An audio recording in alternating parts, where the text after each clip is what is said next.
I suppose in many ways, Atletico Madrid are so many things that this current Manchester United team would love to be. I'll be honest, I thought Atletico were bang average. I thought that they were there for taken. I think if United would have played better in the second half, I thought they were poor second half, really poor. First half they played well, but they were still down.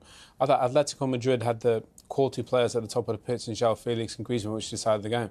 But I didn't think they played great, but they played better than United, especially in the second half. And I think for United, when you thought, this crowd was expecting, we were all expecting, and then it just fizzled out, just went flat. So many players out on the pitch that could have decided the game.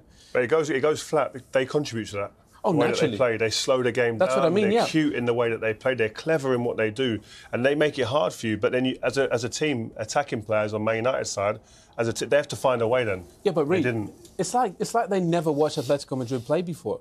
We know they're going to sit in and everybody's going to be on the box. Why do you just keep whipping balls in for them to cross into head? At some point, you've got to link and get them out of position, get in behind them, get runners, get the balls from wide position. Every time the ball went wide, it just got whipped into the box. Scholes, he said it, Savage and Jimenez just kept heading everything out. There wasn't many clear-cut chances in the game, was there? They are not a better team than Man United, but they've got a better coach, a more experienced coach who knows how to get results. If he was coaching Man United go through that game.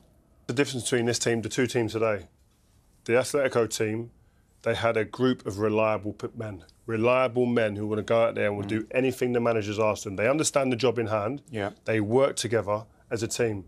Whereas the other team, Man United, they're looking at each other. Who's going to pull us out now? Who's going to pull a magic trick out of the hat? Ronaldo done it at the weekend. Who's next? Who can do it? It's not about, the team are going to get us through this. It's a moment of brilliance from an individual. Very different way of working. Which comes from leadership. Yep. It comes from a coach that demands that, who will get that out of his players. Look, I don't want to keep having a go at this manager. He seems a really nice man. I love his interviews. He comes out, he's very honest. But how he was chosen to be manager of this club, or coach of this club, whether for 6 months, 6 weeks, 6 games, I don't know.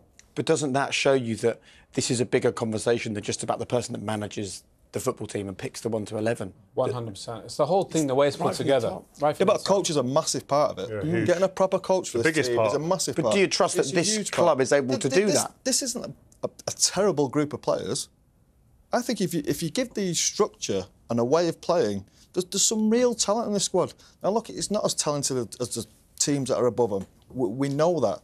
But the very first thing this club needs to do to get anywhere near winning the league again is get a proper coach. Get a coach that suits them and give them a couple of years, 2 or 3 years, to build a squad of players that will challenge. People say about how long is it going to take. It's hard even to put a number on that, isn't it? It's hard to put a number impossible. on I think we've had a lot of pain out there. I think there's still more. A bit of pain to come before we get to where we want to. But I keep saying it. I know lads talk about people behind the scenes.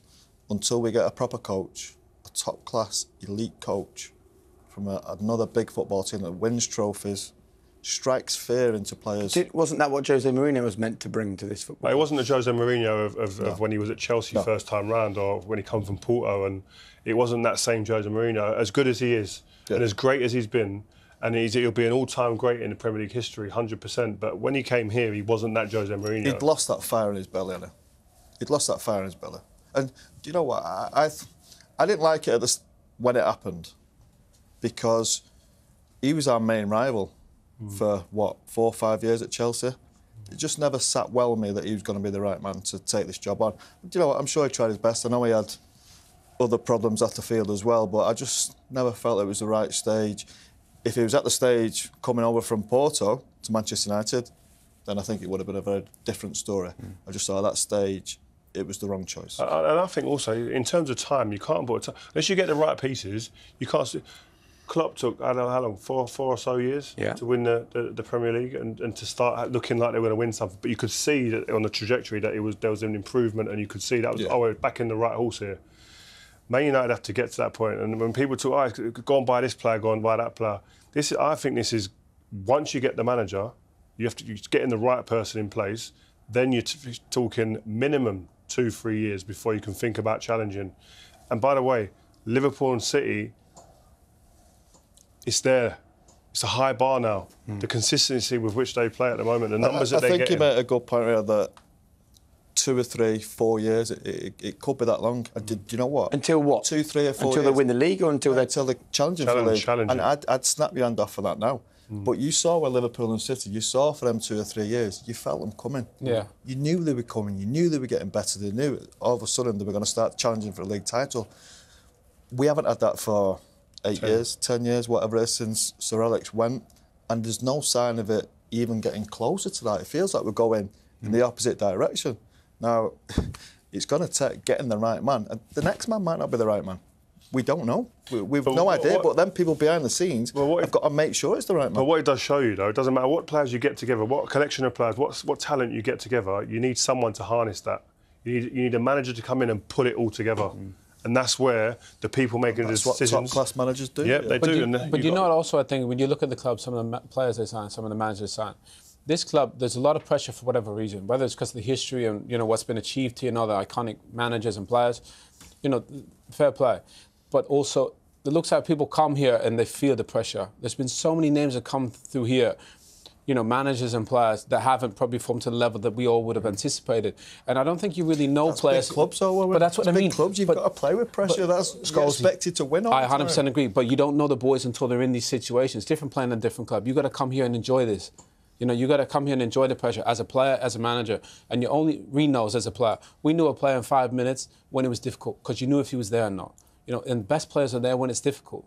Scholes, you know that. That's part of the top manager's job, though, to bring players in. You think of Klopp, what he does with young players. Just relax, enjoy yourself. If it doesn't work, it's my fault. Yeah. So is Ralph Rangnick then, but it doesn't the man to be the director of football here? If you bring in Mbappe and Haaland this summer, United ain't winning the league. No. They're not winning the league. It doesn't matter who you bring in. It needs to be from the top down. So does Ralph need to remain here as director of football? When he took over the club, they were 6 points off the top four. Owen will know him better from Germany. That's his job. That's what he was good at. Yeah. But is it a hard job to do when you've taken on the team as the manager and you've struggled like this? Yeah, I think it makes it very difficult once you've coached and then all of a sudden you go upstairs and, you know, I think this football club needs more football people. You know, guys like Reed, guys like Scholes, Gary Neville, you know, guys that have been in around this team understand what a central midfield player is, what a defender is, what these fans want to see. Do they fit into the blueprint of, you know, the way the football club wants to play going forward? So I think Ralph is one of those guys, but I think they need more football people, not less.